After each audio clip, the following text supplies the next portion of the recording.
is the Fade 5 Podcast with Brad Evans and Nate Lundy. Place your bets, you jackwagons! Brad the Big Noise Evans here, joined by the good son, Nathaniel Lundy. It is indeed another edition of the Fade 5 Podcast. And I'm bleeding! Medic! I've had the worst betting weekend of the entire season. If you follow me on the spreadsheet, I think I'm down like 17 units in the NFL. I lost money. I lost everything in college football, and I lost as well in college basketball. So, Lundy, I am frigid, but you know what solves it? Action on the Hong Kong Plus bus. We got tickets in hand.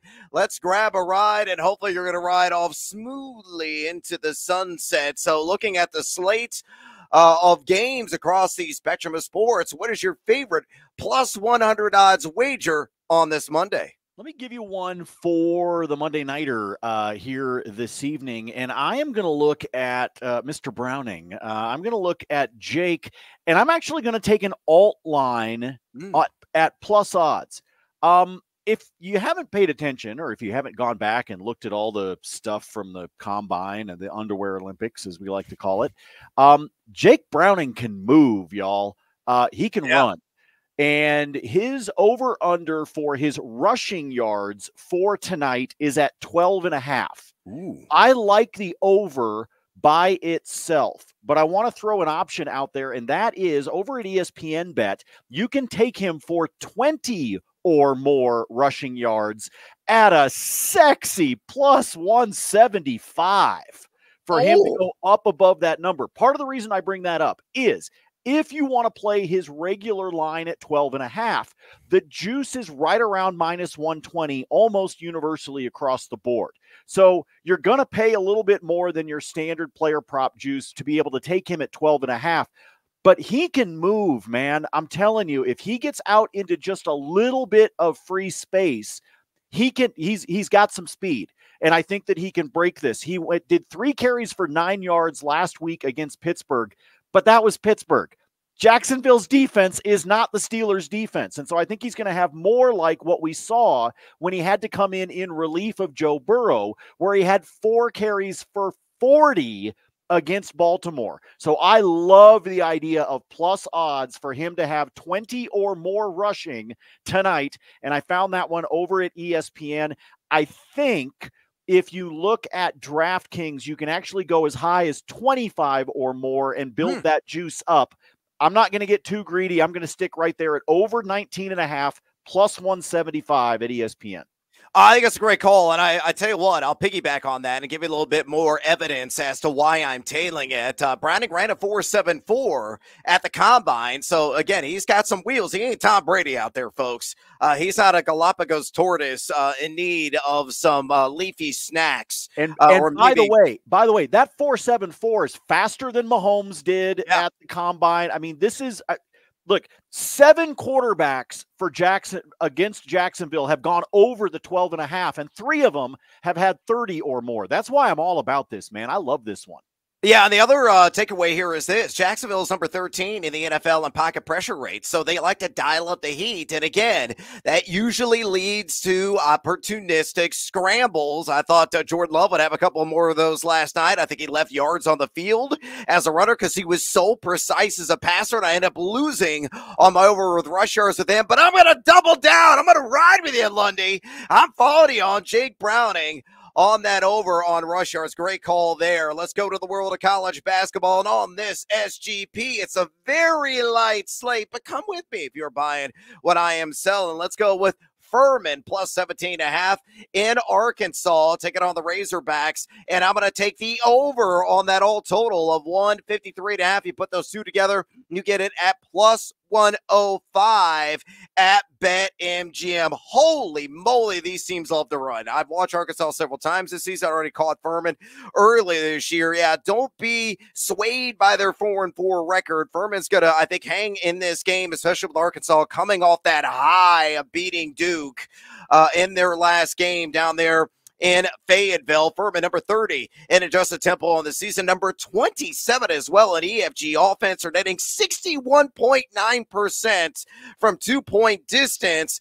Very leaky offensively. or defensively, I should say, number 274 at EFG defense, but one of the best in the country in sharing the sugar, number 11, and assist to field goals made. Over 47% of their shots come from three. And if they are running hot from outside, we're easily going to coast over this total, and they're going to hang with Arkansas, who, by the way, loves to run too, number 121 in adjusted tempo. And Arkansas, number 119 at EFG defense, and a middling number 123 in EFG offense. They usually feast at the free throw line. Over a quarter of their points come on those charity stripe opportunities, but this feels like, at a minimum, like 83-71 Hogs. So on this SGP, give me Furman. I'll take that total up to plus 17.5, and I'll take the over as well at 153.5 against the Arkansas Razorbacks, plus 105 at BetMGM. With those bets on the board, let's head to Duval County and party on down with a feline fracas on the Fade 5. Number 5. Numero 5 in the matchup between the Bengals and Jaguars. Let's go with a Jaguar, and I am saying let's go with Christian Kirk, and I'm going to take the over. Let's get that plus money on the board on the receptions at 4.5. The best juice in the industry right now, without question, at ESPN. Bet on this because they have alt lines for just about everything. So you can take this up. Most books have this at 3.5, and it's just way up to like minus 150, minus 160. But I think he gets at least 5 catches. So I'll take the over on that 4.5 at plus 135. Yeah, work the shoulders and get seduced by that juice. Why is this entirely doable? It's all about who he's going to see primarily in the slot, and that is Mike Hilton of the Cincinnati Bengals, who has been rather generous to his primary assignments this season, evidenced by his 67.3% catch rate he's allowed. 8 wide receivers have gone over this number against the Bengals this season, who ranked just number 19 in pass EPA defense. Christian Kirk averaging 7.6 targets per game. Trevor Lawrence has come out and said he's one of my favorite, if not my favorite, wide receiver on this roster. They have a bubbling chemistry. And you also look at Kirk's other advanced analytics that are out there. He is number 17 in total route wins and has gone over this 5 times this season. So hopefully we're going to make it a 6-pack, and it's going to go down the gullet oh so tasty. So Lundy, fade or follow numero 5 here on the Fade 5. Christian Kirk over 4.5 catches, plus 135 at ESPN Bet. Love the plus odds that we can steal at this one, in part because of what you said. Look, it's why I went and grabbed the alt line on Browning over at ESPN. They're giving you some alt lines that are that stand alone, because in truth, some of the books have the alt lines available to you, but sometimes those alt lines, they're only letting you mess with them in same game parlays. It's not necessarily something that's a standalone that you can do. ESPN does let you do it, like this one with Christian Kirk. There is a bromance between those two, and I think they're going to get down and party in Duval. Oh, yeah, crack open a few cold ones, because we're going to party in celebration. Catch 5 balls, Captain Kirk. Number 4. Numero 4 here on the Fade 5. Let's go with another Jaguar. And yes, I know that he was limited in practices this week with a chest ailment, but he is good to go. And I think he's going to be firing at full capacity. Yes, Travis Etienne, give me the over on 66.5 rush yards, down a yard from the open, minus 115, available there at BetMGM. Look, I think the Jags are going to be in command this game from start to finish. I would be shocked if the Bengals hang with them. Jacksonville playing potential for the number 1 overall seed, believe it or not, right now in the AFC. So they have something on the line, and Cincinnati's in full eval mode as Joe Burrow's out for the season. They're not going to make the playoffs this year. And you look at Cincinnati, number 26 in rush EPA defense. They're giving up 4.64 yards per carry and 97.9 rush yards per game just at the running back position. 4 guys have gone over this total against the Bengals this season. And look at Etienne.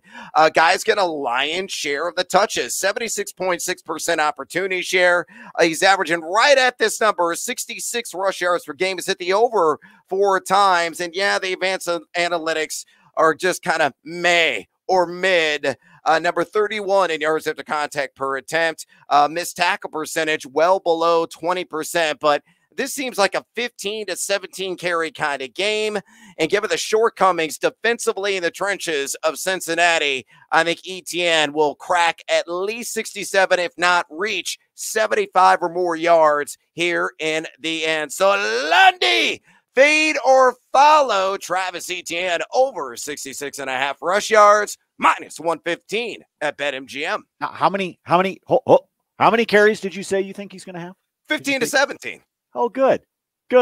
I'll tell you why that's important when we get to bonus time. Take the over on this one at 66.5 on the rush yards. Yes, I think he gets some handoffs. I really like Jacksonville in this game, because there is no Joe Burrow. You talked about just kind of where Cincinnati's at. So I do really like Jacksonville in this contest. I love the idea of Duval sneaking in and being one of the top seeds in the AFC. I think it'd be a ton of fun. I'm a Trevor Lawrence guy. I have been a Trevor Lawrence guy since his rookie year. So you put all of that together. Give me all the Travis Etienne tonight, and I'll explain why the carries are important coming up. Whether you're doing it for one Clemson Tiger or the other one, Travis Etienne, I'm taking the over on rush yards. Number 3. All right, let's work at a Cincinnati Bengal. Let's work in one positive angle because it's a very suppressed market due to the quarterback upheaval they have on that roster. Of course, Jake Browning, who we both are completely aligned with on the over on rush yards. I think he's got throwing up balls to generate an over for Jamar Chase, 55.5 receiving yards. The juice is really swayed. It opened at some books at plus odds. It's now universally minus odds on the 55.5 line. I'm pulling this minus 115 at DraftKings Sportsbook. Yeah, Jacksonville is stiff and stout on paper, defending the pass. They're number 8 in pass EPA defense on the season. Expected to see a lot of Tyson Campbell in coverage is Jamar Chase, who has allowed, though, a 62.5 catch percentage and 107.5 passer rating. So that mano-a-mano matchup seems to be beneficial there on paper. 13 wide receivers have gone over this total against the Jags this season. And look at Chase. He's averaging 10.2 targets per game. He is number 3 in total yak among all wide receivers. So if he catches like a quick 10-yard out route, it can turn upfield and then tack on additional 10, 15, 20 yards and get us over the necessary threshold here. He has been over this in 7 of his last 9 games. And most importantly, with Browning under center last week, remember, he went for 81 yards. So Jamar Chase, give me the over on all the nickels. 55.5 receiving yards, minus 115 at DraftKings. Lundy, fade or follow. Well, not having Joe Burrow should scare you, and it's why the numbers are suppressed. But as Brad said, you look at what happened last week, and look, Browning's not dumb. Okay, he knows what he has in Jamar Chase. He's got the best wide receiver on the field, so he's there. You're going to find a way to be able to get him the ball. And look, you had the game against Baltimore that I already referenced when we were talking about Browning's rushing total. So that was one you just get thrown to the fire. Last week, you kind of get thrown into the fire because you're going up against the Steelers defense. Now you are going into a third game. There's been some game planning. There's been discussion. You know that is the sort of thing that Zach Taylor can work on with him now going into this one. Are they going to win the game? No. But you're to the point now where you can start to work through some of those play progressions because they've had time to do it and to have all those practices with the ones. So you put all of that together. I think he finds a way to get to Jamar. I think this number is way too suppressed. I think they are way too down. In my opinion, they're way too down on Browning in this one. He's going to have opportunities against a Jacksonville defense that's leaky. If you were itching for some action, chase the over on Jamar, 55.5 receiving yards. Number 2.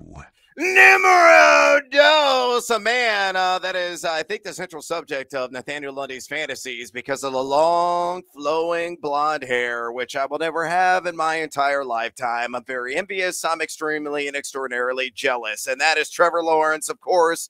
And I'm not going to focus on the passing data, although I'm going to try to share something with you in bonus time if I remember it. But I like the legs working in overtime early in this game. Give me the over as a result. 13.5 rush yards for the blonde bomber, minus 115 at BetMGM. Cincinnati Middle of the pack, number 18 in pressure percentage on the pocket, dialing up the Heat 21.9% of opponent dropbacks. However, they've allowed 27.2 rush yards per game to the quarterback position. 6 guys have hit the over, including Geno Smith and Brock frickin' Purdy. Ran wild against them. So Trevor Lawrence, a guy who is an opportunistic runner, he's got some pretty good wheels. That long athletic frame can generate some chunk gains. He's averaging 4.6 rush attempts per game. He's averaging 21.8 rush yards per game. And he has been over this prop 7 times this season. Now, my worry is Jacksonville blows the doors off of Cincinnati early in this game. That means that Lawrence will just, sit back in the pocket, probably stand tall, stand clean, avoid any kind of contact and risk of injury and not run. So hopefully he'll get this early on in the game. And it's certainly possible what the Bengals have provided to opposing offenses. So putting that all together, Trevor Lawrence, numero dos on the countdown today, over 13.5 rush yards, minus 115 at BetMGM. Lundy. Pay to follow. Quarterbacks scrambling everywhere. We're gonna roll with some quarterback numbers here. I like Lawrence, and yet again, hold that thought, Brad. Bonus time coming back with Mr. Lawrence. I really like the kid. It's got nothing to do with his hair, man. I don't know. You just have an obsession with hair. That's all. Because you don't have any. And so you've got this strange obsession with hair, with quarterbacks' hair, with pretty much any, like the dude in front of you at the grocery store. You're just kind of fascinated by hair.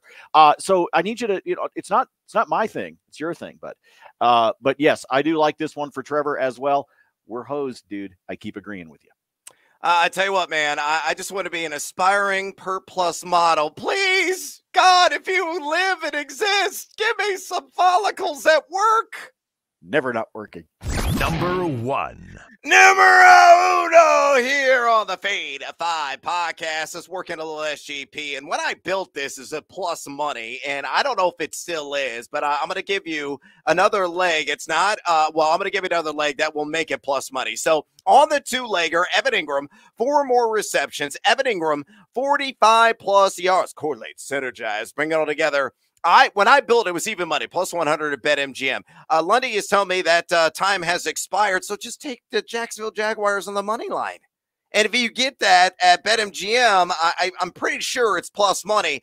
And I know for a fact if you use the 50% SGP boost, which they have for Monday Night Football at BetMGM, it's 100% going to be plus money. So regardless of how you construct this, let me break down the nitty-gritty on why I like Ingram tonight. The Bengals, much like Denver Broncos, refuse to defend the tight end position. They have, repeatedly just rolled out the red carpet for plus-size targets. 6 guys have gone over both these thresholds in a single game this season. They're giving up 6.4 receptions per game, 70.5 yards per game to tight ends. The second most total yards to tight ends, the 5th most receptions to tight ends as well. Evan Ingram seeing a very healthy 7.5 targets per game. He is number 12 in total air yards among all tight ends, number 2 among all tight ends in total yak, and has gone over both of these lines in the same game 7 times this year. Make it a snowman, the Ocho. I think he gets to 8. And again, if you want to tack on the Jags just to win straight up, you get a plus money. Or if this is still available, plus money, or you just want to take it a little minus odds, pick your poison. But to recap all this SGP, again, when I built it yesterday, Evan Ingram, 4 more receptions. Evan Ingram, 45 plus receiving yards, plus 100 at BetMGM. Lundy, fair to follow. So BetMGM right now, it's minus 110. So if you want to play it, you can. Bullshit! You can if you want to. You're just going to pay the standard juice. If you add the Jags on the money line, it goes up to plus 135. So that's there you go. That's what the numbers are right now on this one as of tape time here on a Monday morning. So you can adjust this one if you want to. Again, another guy who's going to come up here in my bonus time. We'll talk about Ingram here in just a second. Oh, Evan Ingram already made an appearance on the pod. Lundy is teasing me. I know he's got myriad SGP pieces that are out there and all kinds of action, probably a plus money. It's bonus time. Lundy, it's time to let one of the cats, maybe a Bengal, maybe a Jaguar, out of the stinking bag. What else you got for me? Well, let's look at some of these guys that I was just saying that we wanted to talk about. Let me do the most recent one, and I'll kind of work backwards. Let's talk about Evan Ingram. I like Evan Ingram's reception props tonight, Brad, on an escalator is what I want to bring up for this one, okay? So his standard line over-under right now is sitting at 4.5. However, if we jump over to the alt lines, we can get him to over 5.5. plus 135. And if you really think that they are going to stick it to the Bengals when it comes to the tight end position, over 6.5 receptions bounces you up to plus 240. So I'm working an escalator with Evan Ingram. So the reason I knew you couldn't get what you had done at plus odds was because I tried to do it earlier and I knew that it was at minus 110. So I did exactly that. I added the Jags on the money line, get it to plus 135. But then from an escalator standpoint, I'm going to sprinkle smaller unit bets on each of those, the 5.5 as well as the 6.5, because this could be one of these games where Evan Ingram just absolutely goes ham. Talking about, what was it? Oh, that's right, rush attempts. Give me Travis Etienne for 15 or more rush attempts. Give me Trevor Lawrence, 3 or more rush attempts. That's all I need out of those two guys. 3 for Lawrence, 15 for Etienne. Tiny juice you're paying, minus 104 over at ESPN. So I can take that one. I'm fine with it. I don't want to get greedy and try to bump. Well, just take the Jags on the money line if you want to get it at plus odds. You can add that in if you want to, but I did those two just by themselves. Got them right at minus 104.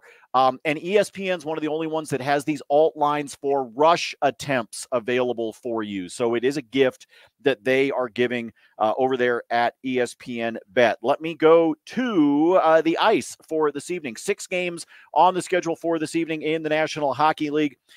Let's talk about a gift. Yes, gift. Both of these games to have a goal in the first 10. Let me start on the early slate with Dallas and Tampa. The Lightning either have or allow a goal in the first 10 in 75% of their home games, and they're at home. So Dallas is middle of the pack. It only happens in about 55% of the games that the Stars play, but it leans that way heavily when the Lightning are at home. On top of that, there's been a goal in the first 10 in 4 out of the last 5 and 7 out of the last 10 games that Tampa has played. So we're rolling with that one. And then we're going on the late night. Let's talk about Washington down in the desert. The Caps are taking on the Arizona Coyotes. This is another one where we're leaning into the home ice and what happens there, because by itself, this is only sitting at a minus 140, which is a little bit unusual for those of you that bet the gifts with me on a consistent basis. But Arizona does it in 81% of their home games. So we're pairing up Dallas and Tampa, Washington and Arizona. That one, if you put it together right now over at DraftKings, plus 174. Usually when I do these, folks, as you know, they're right around plus 150. This one's all the way up at plus 174. Then I've got 2 bets for you in the latest game on the schedule, and that is St. Louis and Vegas. First and foremost, take Vegas just in regulation. I'm going to bring them down as heavy money line favorites, and I'm just going to take them to win on that 60-minute line. That one pulls it down to a minus 120 at BetMGM. Why is that important? Because at DraftKings, it's minus 145, so I'll take the extra 25 cents. Vegas in regulation, minus 120 over at BetMGM.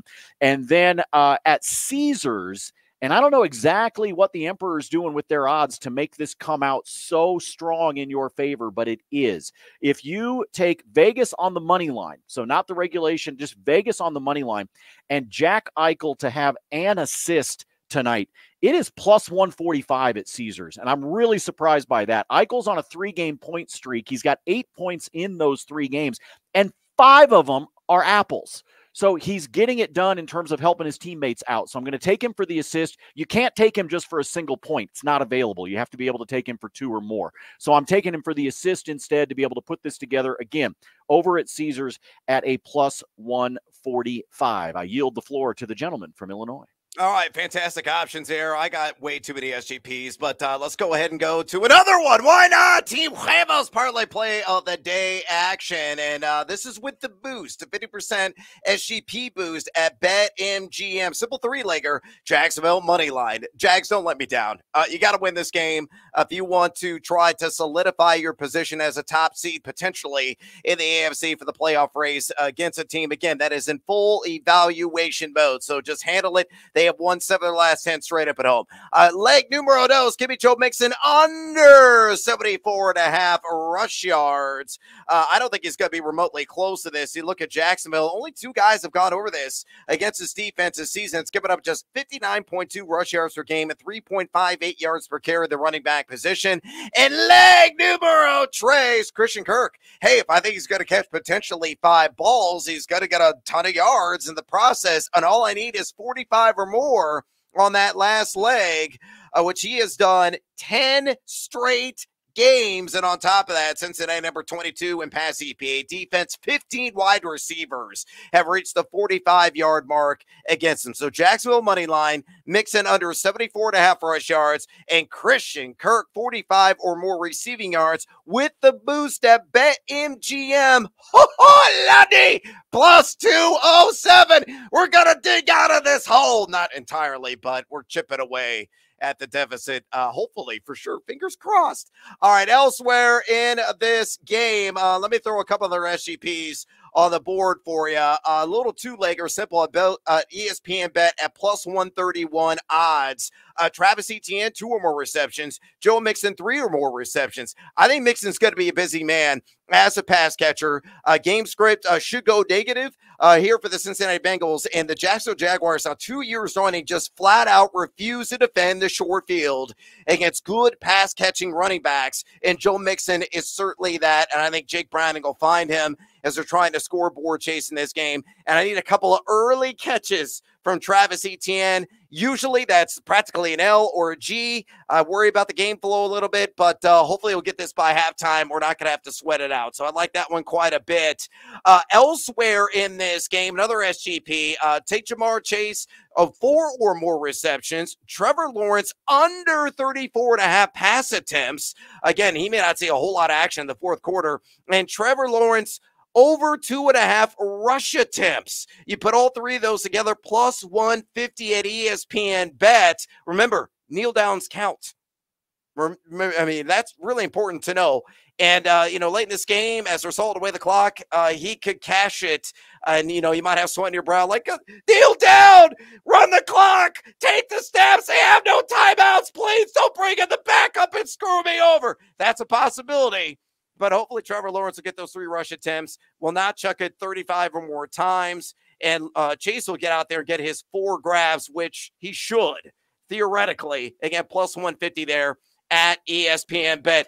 But wait, there's one more. Jacksonville on the money line, and Brandon McManus, the former Bronco, to boot at least a couple of field goals.